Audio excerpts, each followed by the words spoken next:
Okay. What's up?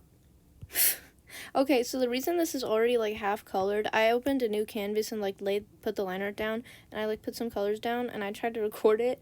I tried to record my first take, and it was horrible. So let's try this again. Literally, yeah. So I'm gonna try to take this from a more generic perspective, I guess. So it kind of is effective for everybody.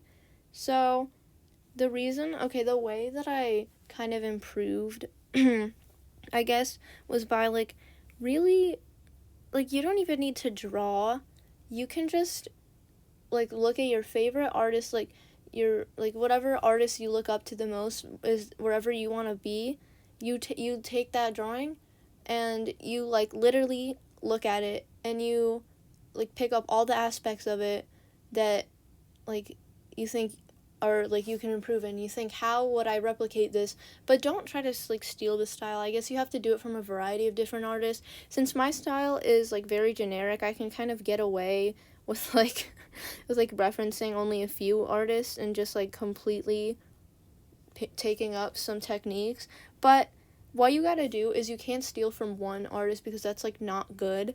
Like you can't steal all techniques from one artist, because yeah, no, you have to steal in quotes from like a variety, because that's how art styles kind of form. You take inspiration from many different people and not just one. So yeah, I literally had a picture up here. If you watch the speed paint, I had a picture of up here, and I was referencing the skin coloring, the eye coloring, the line art, and yeah, some things I picked up were like, let's say, okay, let's say, oh, girl, what? Okay, look, I literally have so many layers already, but with line art, I kind of picked up like line weight is very important. So, like if you, I don't know, here, let me just show you an example. Like these thingies right here, or I guess this, and even like on the chin here, like line weight just makes it look more vivid, I guess you could say. But that's just one thing I personally picked up. And like the gradient here, like you put the color down like this, and then to have this gradient without it being messy, you can alpha lock it. And then say you want to do like this to red, but that's a very ugly color, but just pretend. You take your airbrush and then you can do it like that, but without it going like spilling over. And I don't know, that's a really cool thing that I didn't pick it up. Like, yeah. And okay, another thing I kind of picked up is like, use the eraser tool. Like, don't be afraid to use the eraser tool, not just to erase mistakes, but to refine things. Like, if you, I don't know, if you're trying to color, I guess, if you're trying to color, like, girl, okay, as you can tell, I'm not very good at tutorials. Like, this is not good. Oh, okay, so if you want to so you make this line or whatever, and you don't like this, and you want to like refine it to make it look better, you can literally just like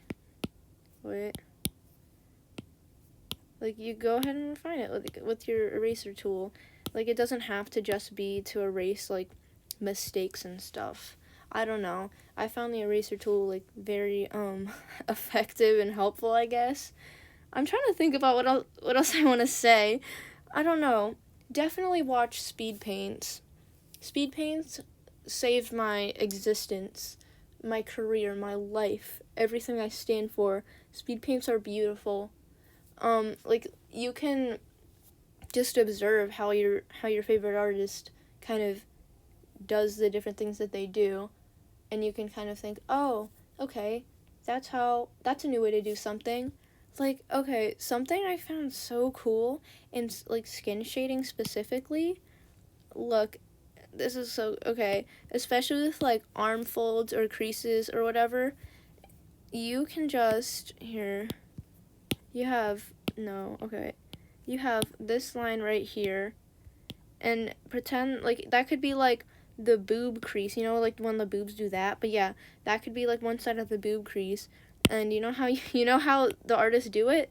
They literally just put down a stroke and they blur it out like this. Like, that's literally all they do. And I was so mind blown when I found this out. It was the craziest thing I've ever discovered in my life. They just do that.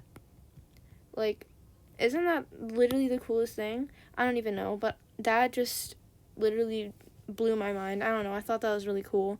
So, do with that information what you wish. This hair shading, quite obviously tacky because I kind of rushed it, but here, I'm just gonna go back into it.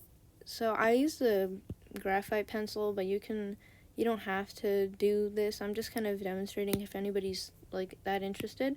So I have to, like, I do strokes like this instead of like flicking it out like that. I have to do it from the outside in, just because like that's the mechanics of this weird pencil. It just like does that and it looks better. And you kind of just keep doing that.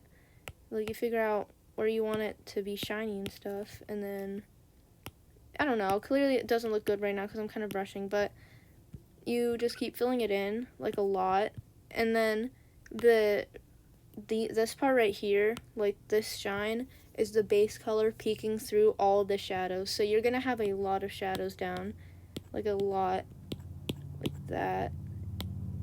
There's not gonna be much of the base color showing, only in little spots, so yeah, I don't really know. Okay, another cool thing, look at this. Okay, I don't really use this much anymore, but it's something I used to use very, very frequently in my art. Now I just like go over it with the pen. But so you have this blush right here. You have very nice blush. Here, like that. And you can literally use the eraser tool to make your to make your highlights. Like, isn't that literally the coolest thing ever? I don't know, to me it was, and it looks like cute and stuff. I don't know. I feel like I had a lot of things in mind that I was gonna like demonstrate, but I just didn't get to because I like blanked out. But enjoy, I guess.